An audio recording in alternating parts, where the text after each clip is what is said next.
Amen. Good. Thank you for that wonderful song. Bow the knee. Ito yung i-bow ang atong knee.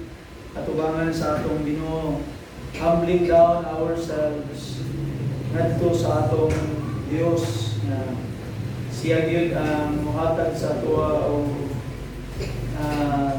panalangin o kadahugan sa atong mga kinabuhi. No? Humble down yourself toward God. Bow the knee. Kung yan po, diyan, no? Everything we don't understand, o takasabot ko sa mga nagakangitabo sa itong kinabuhi, then we can pray. Amen. I would like to make this announcement po alang sa ato ang mga young professionals. If you are 20 years old and above, 20 years old and above, so there is a very meaningful camp for you karong umaabot ng katapusan. So it will be August 30, that is Sunday, no? August 30, Sunday. So after service, there is sa atong simbahan. If naay makauban sa ato, we will depart sa afternoon, paingon sa Davao. And it will start Sunday night. And August 31, that is holiday. So Monday, so wala na yung trabaho na, it's holiday for that day. So August 31. And mahuman ang camp is September 1. So the camp will be finished September 1. So every 20 years old above na mga single is invited, no? And natay registration fee na 700 pesos. 700 pesos na registration fee. So naibayad nyo. Ang 700 pesos, that is for the meals for that 3 days. So yan na, di ka ng imong meals, no? Yung mga pagkaon. Kaya di naman ta magluto dito. So all the meals will be taken care of. So diyan sa 700 pesos na registration. So I encourage you na pag-send na video as a invitation from Berian Bible Baptist Church sa Davao. So if you are interested, join. So I can guarantee na it is a blessing. It will be a great blessing. Especially atong mga kaigsuunan, mga young people na nasa transition stage. Transition from student, paingon sa breadwinner, paingon sa nagtrabaho na, and real life na, lisod kaayo.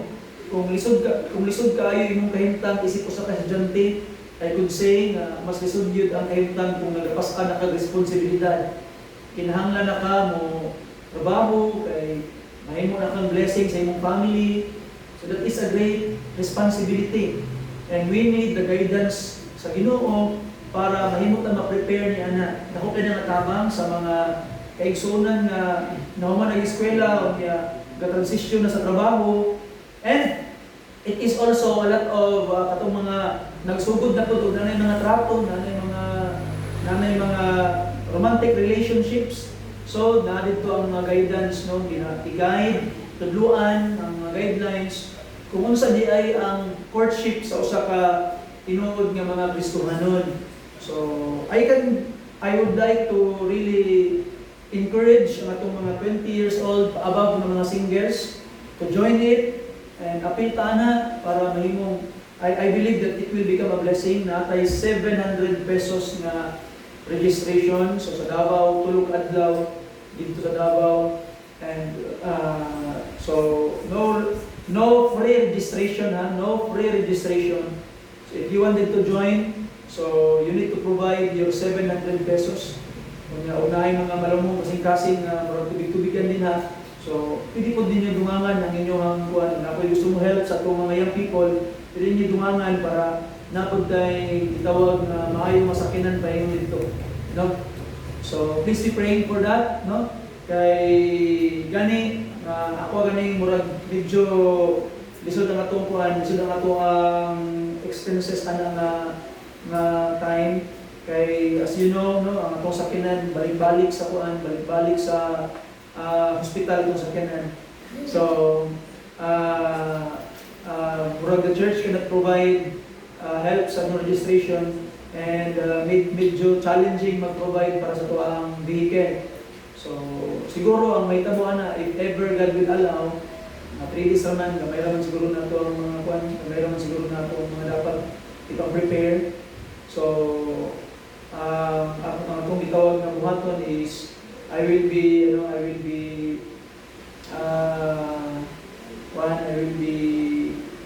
mahirap gumagin. So, mag-meeting ta na, kung kinsa gusto mo uban. So, please, inform me ahead of time, as early as tonight or tomorrow, kung gusto mo uban, kay para mahimo nga ato ang matagaan o kaning time ato ang matagaan maka-register na lang.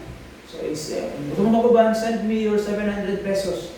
Kaya ako mong i-register, no, ma-register na daan. And si gahapon we visited nila ni Sister Melody o ni Brother Jay, since they are they are still going to be married. Dili pa sila, by definition they are still single karon. Kay ninyunan pa man. So I encourage them to join kay para at least nga mahimo nga masuplayan ang ilang knowledge about this area of life. Aya sila magninyo. Kay they will be getting married this coming September pa Brad, dili pa dai karong Brad. September pa dai. So September pa, no? So September, so be praying for them. Ginoo mag-bless them. They will really follow the advices that we have given them and makalikay sila sa mga things that would tarnish their reputation and that will destroy their testimony. So actually praying, Ginoo mag-bless, mag-uban sa ilaha.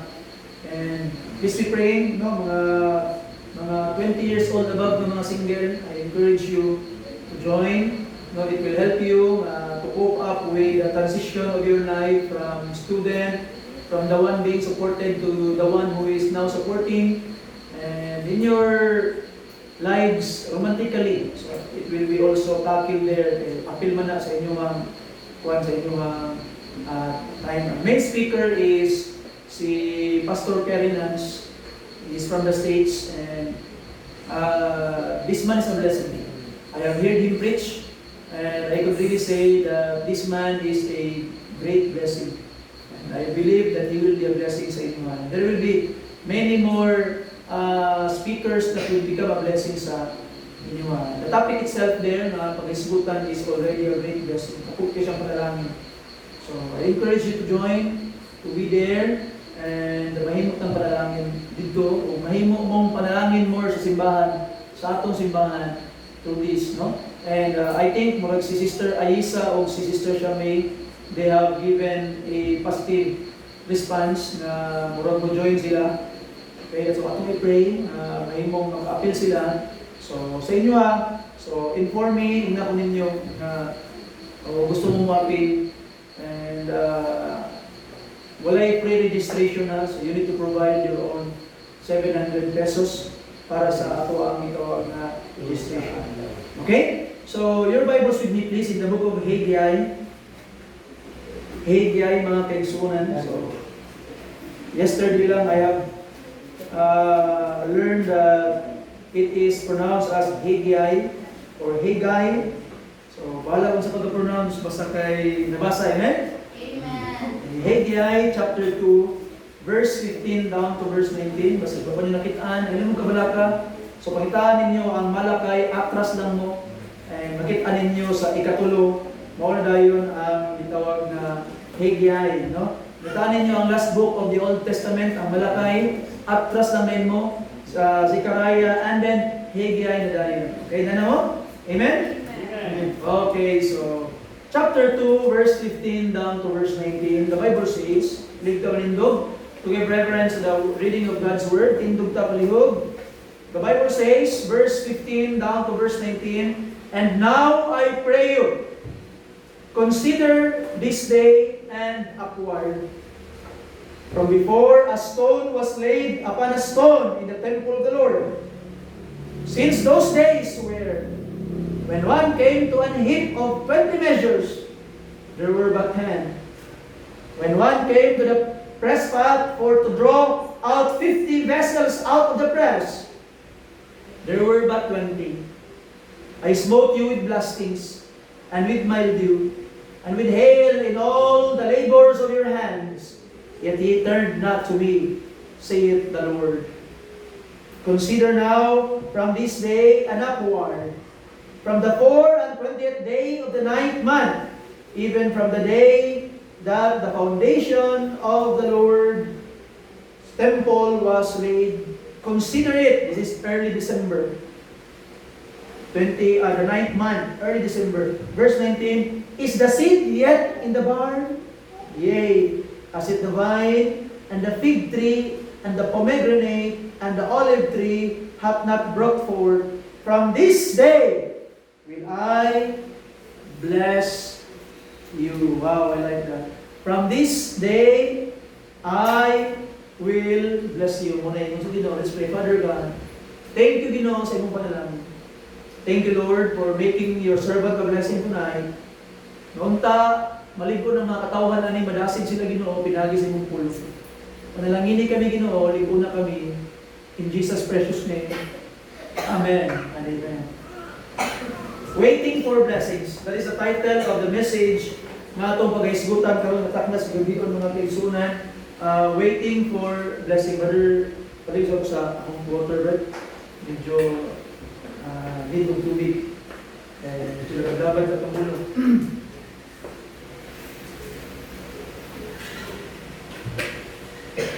Waiting for blessing.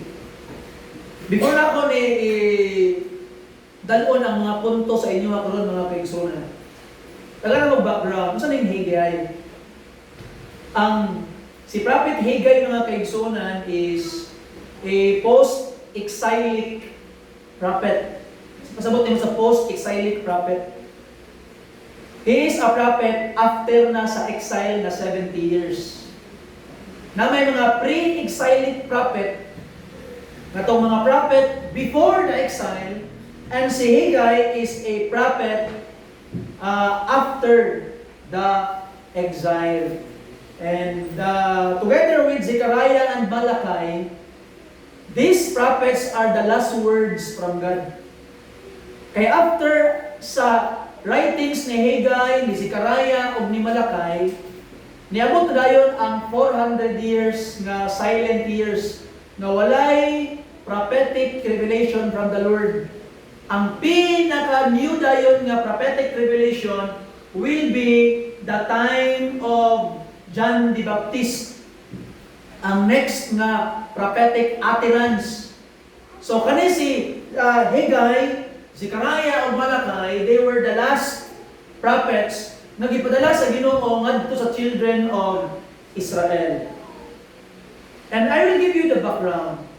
Ang nahitabo mga kaigsunan, the first nga paghawa or pagbalik, the first return of the Israelites gikan sa Babylon pabalik dito sa Jerusalem, they were only 50,000 people. 50,000 ka mga tao. And these 50,000 people are the people who are interested in religion. Majority of the Jews nagpabilin dito sa Babylon because in Babylon they were no longer treated as slaves. Pwede silang magnegosyo at this time. But at the time of King Cyrus, so he is also called Cyrus. The right pronunciation sa pangalan ni Cyrus. Nato makita mga kasi si King Cyrus is gitawag nga giallow niya ang mga Hudiyo na mubalik dito sa Jerusalem and to rebuild their religious system. Gitagaan nag-subsidy ni King Cyrus para mabuild nila ang ilahang temple again. So, majority of the Jews nagpabilin. Wa ni uli kay nga naman dakop kayo nga challenge sa mga Hudiyo na mabalik dito sa Promised Land. Nga naman, the land that is not cultivated for 70 years, iyan na bungkalan pag-usab, o naanad na sila o commerce dito sa Babylon. And ato makitaan that these Jewish people are very good at commerce. Kung sa Pilipinas, ang mga negosyante Chinese, dito sa Middle East, ang mga negosyante mga Israelites, they are very good in business. And because ang pinakadako nga trade route at that time is agianan ang Babylon, dili nila kaya biyaan ang Babylon. Kay naaalit ilang negosyo. Mauna 50,000 ra ka mga Hudiyo ang nipauli dito sa Promised Land, and majority of them are religious people. Pagkamot dito mga kaigsunan, they tried to build the temple once again. Ang problema lang, pagsugod nila rebuild sa temple, napulihan si King Cyrus ni King Darius. Pagpuli ni King Darius, daghan kay giapilang gira si King Darius, ang subsidy sa mga Israelites naputol. So the Israelites, the Jews needs to rebuild their temple on their own. Kaya ang subsidy from the King Darius is naputol naman, nawa naman. And ato makita mga kaigsunan, because of that, nagka-problema o naglisod ang mga Israelites sa ilang pag-rebuild sa temple. To make the long story short, na-stop nila ang pag-rebuild sa temple. Ang ilang nabuhat ang pundasyon lang. They stopped for 14 years. And within that 14 years, ang ilang gibuhat, nagtukod sila ilang kaugalingong mga balay, naghimo sila mga balay nila. So ang ilang mga balay, made of wood, gwapo na kay ilang mga balay, gwapo na kay ilang mga puloy-anan. At the time, while ang balay sa Ginoo napasagdan for 14 years. O tungod ana, God sent them troubles. Gipadalaan sila sa Ginoo og trouble. Gipadalaan sila sa Ginoo og mga pagsulay. Ato nakit-an pestilence, mildew, hail. Kay para pahinumduman sila nganong nalahi na ang inyong priority. Gwapo na kay inyong balay, unya ang balay sa Dios wa pagitawon na human. That is not the reason why you go home. Di pa ulit mo dili tungod anang pagtukod sa inyong mga kaugalingong panimalay. If you would read at wala na chapter, basahan ninyo. God was angry with them. And nilikramo sila, ano man lisod kaya itong kahintang. Pait itong kahintang. Lisod kaya itong kahintang. And gipadala sa Ginoo si Haggai. Si Haggai nagsulti sa ilaha nga, mao nang nagpait mo, naglisod mo, na ay trouble niabot sa inyo, ipadala sa Ginoo. Kaya ano man, tanawa inyong priority na malina. Bago na kaya inyong mga dwelling place, but the house of God is still desolate. So, they obeyed. They listened to the word of Haggai. Nibalik sila build sa temple. Paspas kayo ang pag-rebuild nila sa temple. And you know what happened? 3 months lang. 3 months, nilikramo na po ang mga tao. Sa prophet, Ginoo, ingon ka pag magpadayon mi og rebuild sa temple, maarang-arang na ang mong kinabuhi. Maoki na ang kahintang. Kay mo ito'y problema. Nganong mas naglisod ba noon mi? And you know, that is a question most of Christians ask today. Ginoo, nag-serve ko nimo, nangalagad ko nimo, naghiba ko sa imong gawon, but why I am suffering this pain? Why I am in trouble? Why I am in a financial strain? Nangalagad ng ko nimo, Ginoo. That was the question to the Jews. After 3 months lang, grabe nilang pagpaningkamot na nag-build sa temple, pero naglisod sila sa Lord. And they came to the prophet Haggai. And it was a dilemma. Dilemma na ni prophet Haggai. Kaya nga naman, saan siya kung mag-build ng temple, bless na mo sa Ginoo? Wa niya abot ang blessing. It was a great dilemma. And a word of the Lord, basahon, hindi na ako basahon tanan, ako na lang i-reiterate sa inyo, para inyong basahon niya, makasabot mo sa Book of Haggai. Ang giingon ni Haggai, pananglitan, o naay, let's say for example, maghimo tawag ka ng illustration from the Book of Haggai, pananglitan, naay mga hugason, katong limpyo o katong hugaw nga hugason, kung imong isagol, ang limpyo o hugaw, kinsa may matakdan? Malimpyo atong hugaw o ang hugaw mo ay ang limpyo may mahugaw? Ang limpyo mahugaw. So ang application ni Haggai, wa pasabot nga nagbuhat mo og limpyo nga buluhaton, ang mga nagbuhat malimpyo na pud. Sa man ako ay preacher, ay pastor. Kani akong gitrabaho karon is limpyo ni nga trabaho. Pagwalis may balita. But it doesn't mean tungod kay nagwali ko malimpyo na pud ko. Well, in fact, ako mo'y makapahugaw sa pagwali. Sama ninyo. You serve the Lord. You sing in the choir. You teach children. Tungod ba kay limpyo nga trabaho ang imong ginabuhat, malimpyo na kanaw? Now, Haggai told the people, the problem is not what you're doing. The problem is your heart. Tinuod lagi, nag-rebuild mo simple, nagtrabaho mo, nagpanday mo, pero ang problema, physically you are laboring but your heart is still away from the Lord. Ibalik ang inyong kasing-kasing sa Ginoo and God will bless you again. And that's sometimes our problem. Nagapadayong tag-alagad sa Ginoo, nagapadayong tag-wali, nagapadayong tag-tudlo, nagapadayong tag-serve. But the problem is, there is still na mga trouble itong kasing-kasing. Wa, yapon ta kasabot unsay kahitabo. Di, yapon ta malipayon. Why? Because we are doing the right thing, but we are still having the wrong heart. Muna na itabo sa ilaha. Mga nabisan pa, nagbalik na sila panday. Pero nilang kasing-kasing layo mong gyapon sa Ginoo. Wa gyapon sila di-bless. Muna ikaw, igsoon, bisan pag mubalik pa kang pangalagad sa Ginoo. Whatsoever your ministry, pero kung imong kasing-kasing, layo sa Ginoo, wag yung ipuslan. God is interested more sa imong kasing-kasing. Dili sa imong ginabuhat. Dili sa imong ginahatag. Dili sa imong ginaprovide. He is more interested with your heart. Amen. And you know what happened? The moment they believe and accepted it, tama. May problema ang mga kasing-kasing. The moment they believe and accepted it, ang sa verse 19, ingon pang Ginoo, from now on I will bless you. Now, upon knowing that background, let us have 3 applications to it.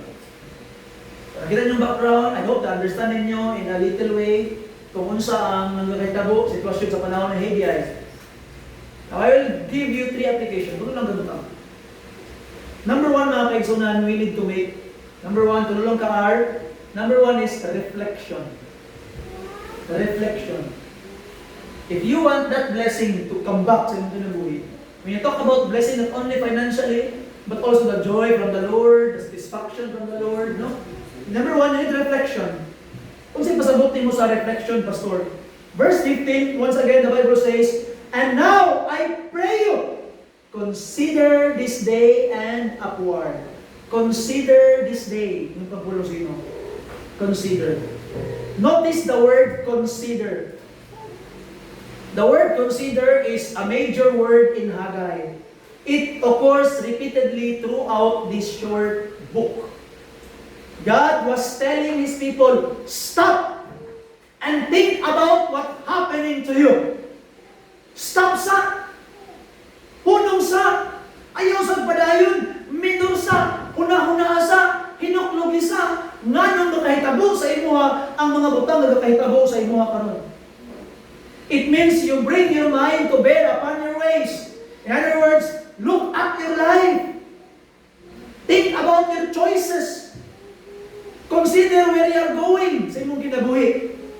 Una-una ang mga desisyon na imong nabuhat in the past. Kung tama ba ito, o unsa ang ang imong resulta sa imong ginabuhi karon. Amen. Consider it. Resulta ba sa imong kaayuhan o isamot na noon ka o ka discouraged? Resulta ba nga natarong ang imong ginabuhi? Di balik ba ang fire sa imong kasing para mga lagad sa Ginoo or palong lang gyapon? Or kabatyanon lang gyapon? Higala igsoon, maybe there is something wrong na imong gibuhat and you need to consider it and go back. What was wrong? Unsa ang sipyat? Kay dapat imo nang i-correct as soon as possible mga pinagka. And you know, in order for God to get their attention, God sent trouble sa ilaha. We live in a world filled with distractions. Everywhere we look, somebody is trying to get our attention. Advertisements sa TV, sa Facebook, sa cellphone, social media wants our attention. Entertainment wants our attention. We always say, last chapter na yun, last episode na yun. Di na magbasa na kong Bible. Ako lang yung umanon ang last episode. One more chapter, one more episode. Higala igsoon, it is taking all our attention. No wonder, payat o niwang ng Espiritu, dali na ka ma-discourage. Why? Your attention is on those worldly things. Amen. While the world uses advertisement algorithms to get our attention, God often uses adversity to get our attention. Look at Israelites. Gialaw sa Ginoo ang difficulty sa ilang nga kinabuhi because God wants their attention. Unsa ang giingon sa pulong sa Ginoo, going back in our text mga kaigsunan, verse 17, look at this. I smote you with blasting, and with mildew, and with hail in all the labors of your hands. Tanan ang inyong gibuhat, tanan ang inyong gibuild, tanan ang inyong ipaningkamutan, I smote it! Giguba na ako! It is really fearful when you are against the hands of God. Kaya nga naman, bisan pag-unsa pa nimo ka-bright, bisan pag-unsa na nimo ka-successful, bisan pag-unsa nakataas ang imong nakabot sa imong kinabuhi, one snap lang sa Ginoo, pwede nang mahanaw tanan. Don't you ever make God your enemy. Amen. Sabihin mo sa Ginoo, unsay purpose ato mga mildew? Unsay purpose ato mga hail? Unsay purpose ato mga blastings? Unsay purpose ato? Yet he turned not to me, said the Lord. Ang purpose ato because God wants their attention.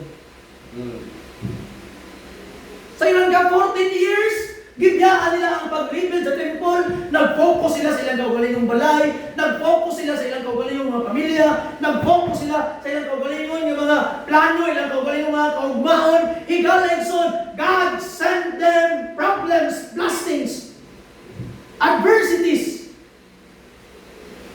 difficulties. Why? Because God wants attention. Before they put God first, things were not going well. Ngun pang pulong sa Ginoo mga kaibigan, look at this, tanawin ang mga plano. Kuyaw kayo ang mga plano. Verse 16, since those days, when one came to an heap of 20 measures, there were what? But then, ang expectation, 20 measures daghan, pero ang niabot na pulo ra. When once came to the press pot for draw out 50 vessels out of the press, there were but 20. 50 yung expectation. 50 yung gusto nga maabot. Pero failure, 20 ra. So, ang ilang mga tanong, failure. Ang ilang mga negosyo, failure. Ang ilang kinabuhi, failure. Grabe nilang pagpaningkamot para ma-successful sila. But all became failure. Why? Because they are far from the Lord. Now listen carefully mga batanon. Huwag ka mo ginahadlok. But if you put God out of your life, you will end up failure. Amen. Matingala ka, successful manggaling imong panapi, pero guba imong pamilya. Naamang galing imong pamilya, pero guba imong panapi. Kompleto manggaling ka imong pamilya, naaman, imong kwarta naaman, pero wakay kalipay. you will never be successful apart from the Lord. To have many money is not the measure of success. So, tiyan di ka magmahay ka. Just like the Israelites. But God sent them adversity, nga naman, because God wants their attention. Their crops were suffering, their labor was being prostrated. Yung bang Ginoo, I smote you with blasting and mildew and with hate. Why? Because God was dealing with His people. He wanted them to understand, you have been living with wrong priorities. Mali inyong prioridad.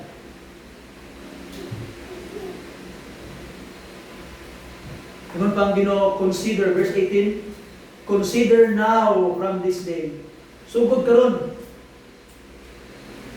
Kalimtin yung past. Sometimes nakwenta ba? Kung ito, nag-apo sa itong past. Ay, nakahimo manggugong sala in the past. Ay, nakabiya na manggugong in the past. Maybe, siguro, nalayo na yung kasing-kasing sa Ginoo. Maybe, nalayo na yung ang imong pagpangalagad karon kay murag kaulaw na lang. Kay maulaw ka, kay tawagan ka. Kay maulaw ka, kay gitawag na pangitangon ka. Maybe imong pag-serve sa Ginoo karon is just like, I will just be there kay para waysa mo. Basin siguro nga, you are here not for God, but for friends. Maybe layo na kayo sa Ginoo. But consider, yung pang sa Ginoo, consider now from this day and upward. Consider now. You can always make a fresh start. So, kung saan ka ron, kalim itong failure in the past, kalim itong mga sipyat na nahitabong kaniadto, kagahapon, yesterday, last month, last year, forget it, move on, consider now. Yung pang Ginoo, do not be paralyzed by your past. God wasn't telling them to live forever in their past. He was telling them to learn from their past and move forward. Some people cannot move forward because they are constantly looking backward. Mga kaagi, mga frustrations, mga trauma, stop looking backward. Consider now, today.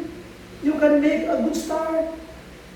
Ayaw na, forget your failures, forget your sins. It was already forgiven, forget your mistakes. Remember, they were just remembering all the wasted years. Kabalo ka silang gingon, we are in the right place, but we are in the wrong time. Mali siguro ni, dapat maulit ang Babylon, kung ang negosyo ta, mangwarta pa ta, kung daga na kitang kwarta, ayaw na mo balik diri kay para mag-build ang temple. You know, that is the words of many young people of our time today. Pastor, manginabuhi sa ako, mag-build sa akong life, pagwapo na akong trabaho, mubalik na ako, mga lang ko Ginoo, it will never come. It will never come. Start now. You see?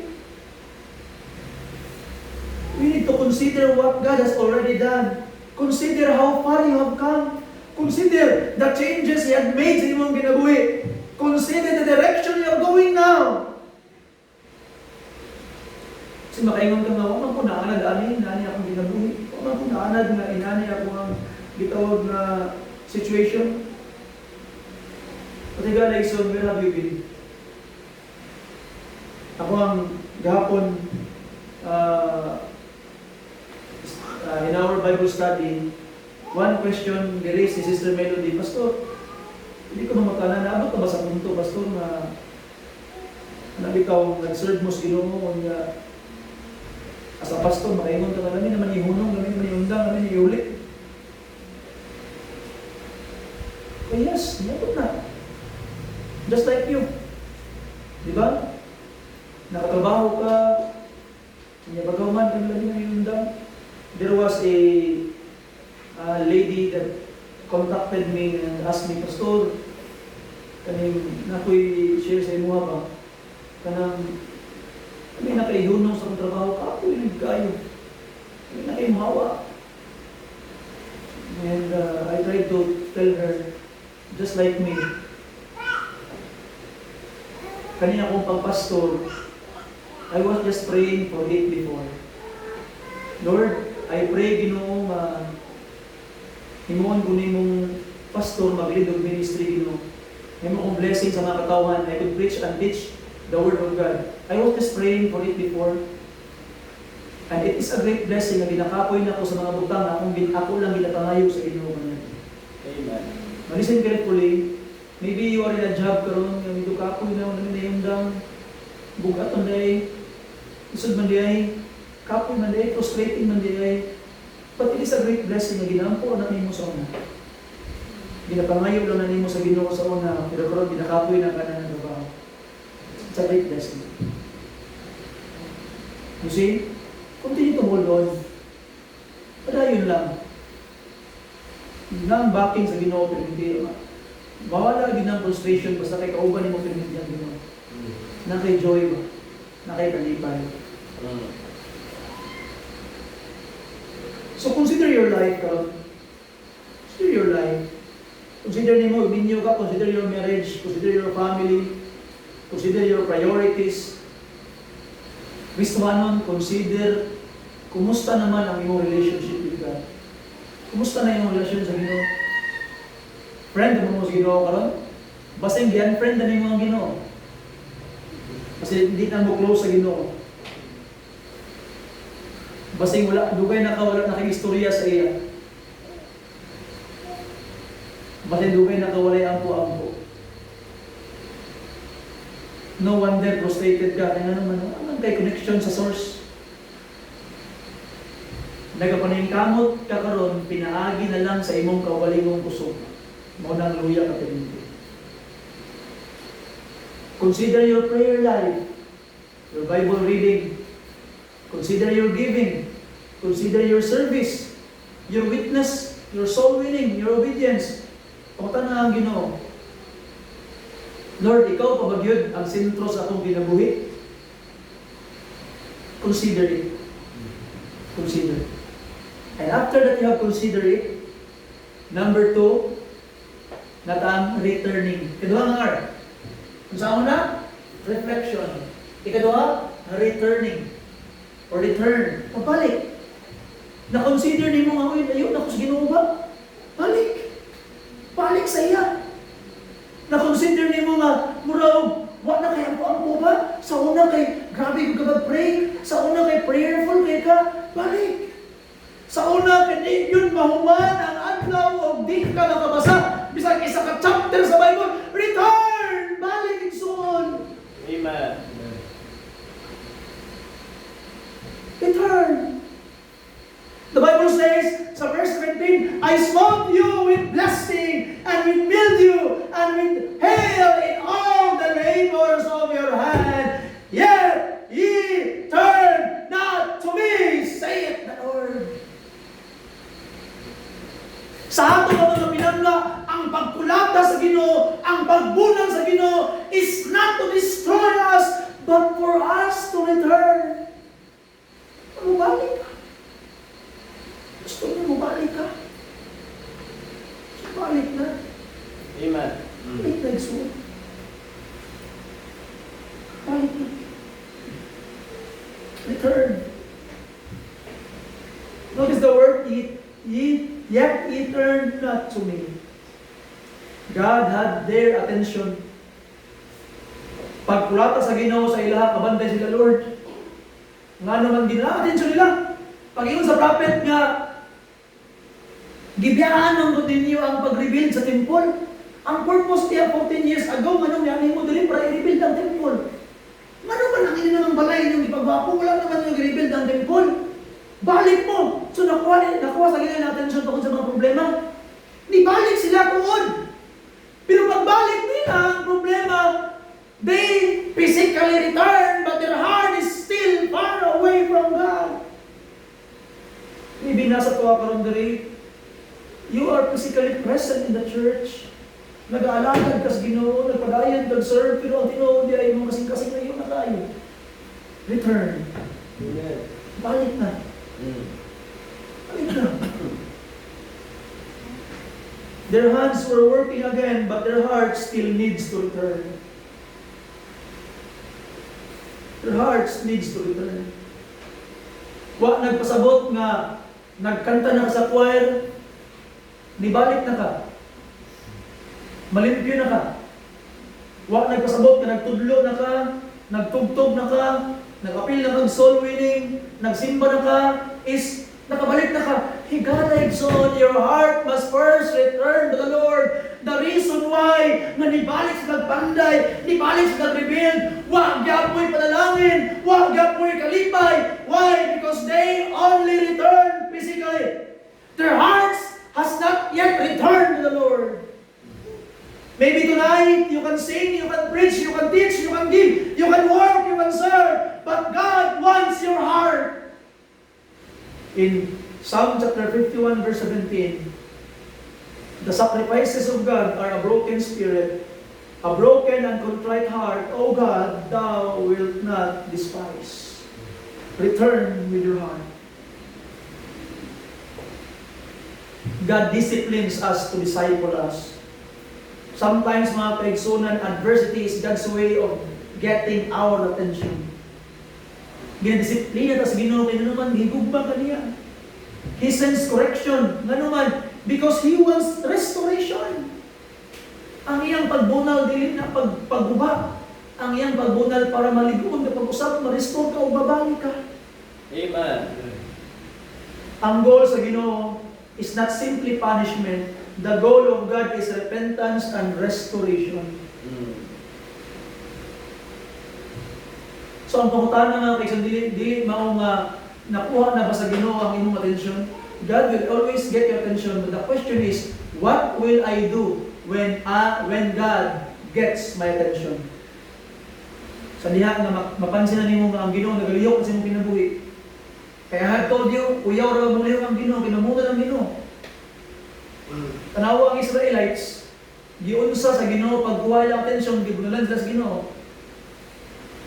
But when God will strike you, kaya di na kaminaw, nagpalayo na ka, bunalan na ka sa Ginoo, panalaan na ka sa Ginoo, pagsulay, nalayo na ka, will you become bitter? Or you will become better? Will you become faithless? Or you become faithful? Higalay, son, maybe God has been dealing with you about something. Maybe kabalo na ka na, so diyan ka, dili lahi nga wali yung kinahanglan. Ang imong ikinahanglan, mo-respond ka sa mga butang na imo nang nadungog. Maybe God is tonight saying, come back. Muna ang panawagan sa Ginoo sa imo karon, balik na. Balik na. Come back to prayer. Come back to the Bible. Come back to church. Come back to holiness. Come back to faithfulness. Come back to obedience. Come back to Him. Come back. Amen.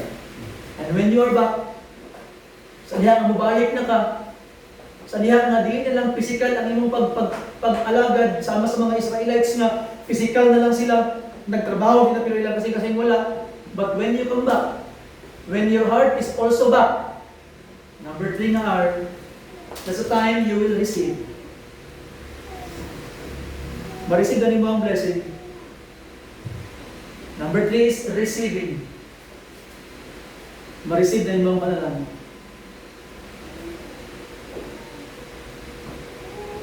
Verse 19, once again, the Bible says, is the seed yet in the barn?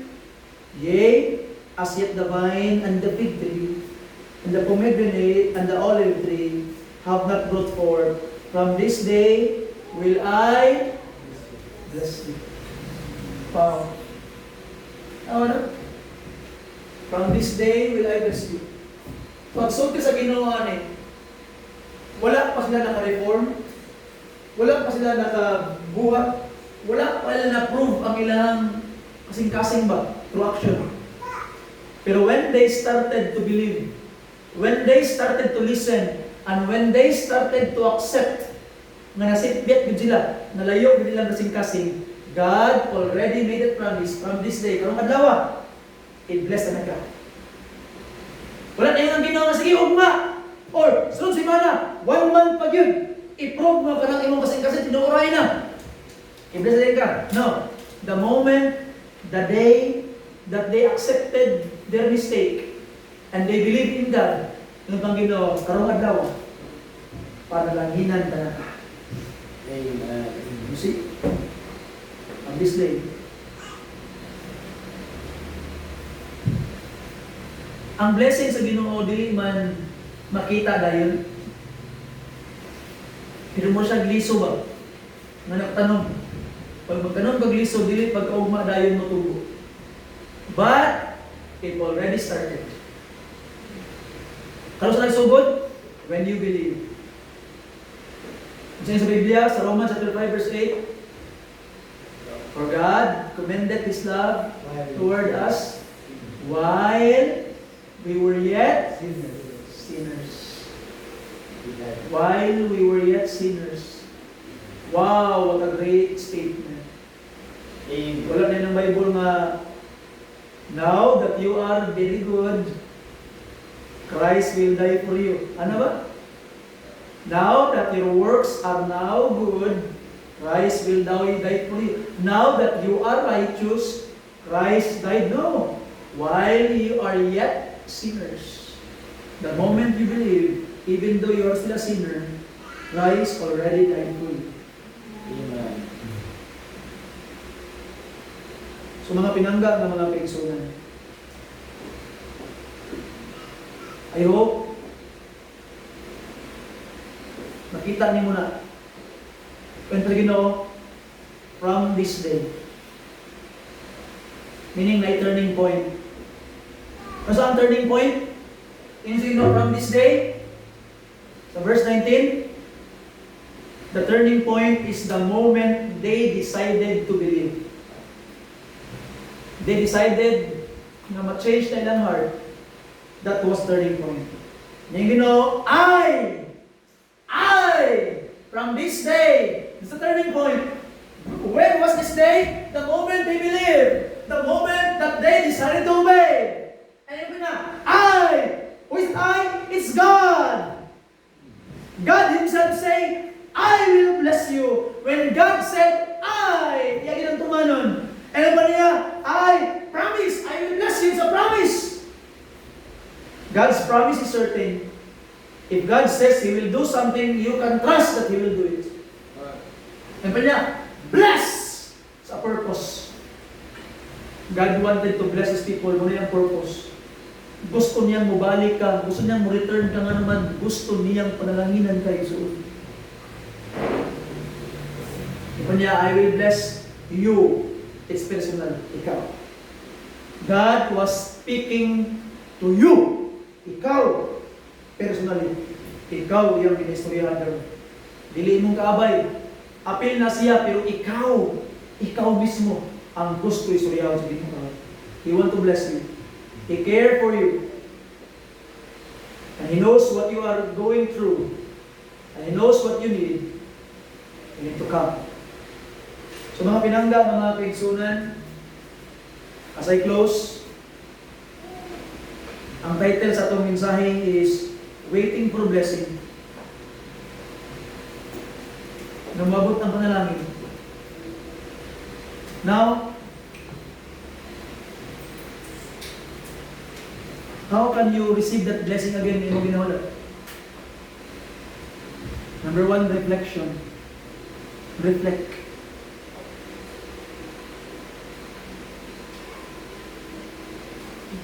Kung saan na niya akong kinabuhi? Nganong naanin ako karon? Kung saan may mali na ako, amang ko nibiya. Kung saan man akong bibiyaan, nag-aampo pa ba ko? Nag-pray pa ba ko? Nag-basa ba ko Bible? Nag-aalagad ba ko? Akong kasing-kasing tama pa ba? Reflect. And consider. Kung ka na dasmag. And pagkaman, when you reflect, nalayo na bitaw ko. Akong kasing-kasing layo na yun. Ako ang heart, murag ginagin di mao. Then return. Balik. Malayo na ka, balik sa Ginoo. And when you return, do not return by physical lang. Physical lang na ka nang di balik na ka-serve, di balik na kayo mong presence. No. You need to go back by heart. And the promise is, kung balik na ka by heart, you will receive. There will be receiving. You will receive blessing. So, the challenge tonight mga kaigsunan, as we close karon, you will be having a time to reflect. I-reflect, make a reflection. Kumusta na akong kinabuhi? Kumusta na akong Christian life? Kumusta na akong pagpangalagad sa Ginoo? Reflect. O kung ma-realize ni mo, nalayo na ka, o nag-backslide na ka, return. Return. And when you truly return, I can guarantee you, there will be a blessing. There will be a blessing. Paliho po ito na. Tonight, the message is very simple. Reflect, or reflection. You need reflecting sa imong kinabuhi.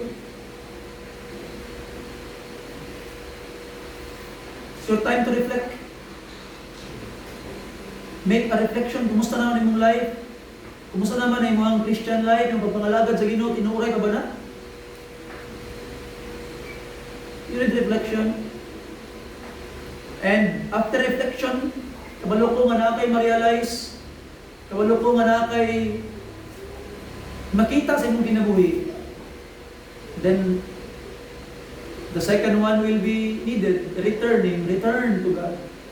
Not only physically, but your heart, return to God. Return to God. And I promise you, when you return, you will receive the blessing you desire. Dili man siguro diha-diha dayon, but the seed is already planted. From this day, today, karong gabi, from this night, karon mismo, God will start to bless you. After I pray, I ask you to come, look for a place, and pray. Father God, bless these people. Help us, Lord, ng mensahe na mo Ginoo nga nadungog from the prophet Haggai, ang mong blessing Ginoo. Nourish our soul, pinagin niya mga. Huwag kami mahimo ginugula ka. Sa iluan sa mga salagi ng Diyos. Gamitan ni Allah sa imong kahimayaan. In Jesus' precious name. Amen. Look for a place. You need to pray. Reflect, return, and receive. Reflect, return, and receive.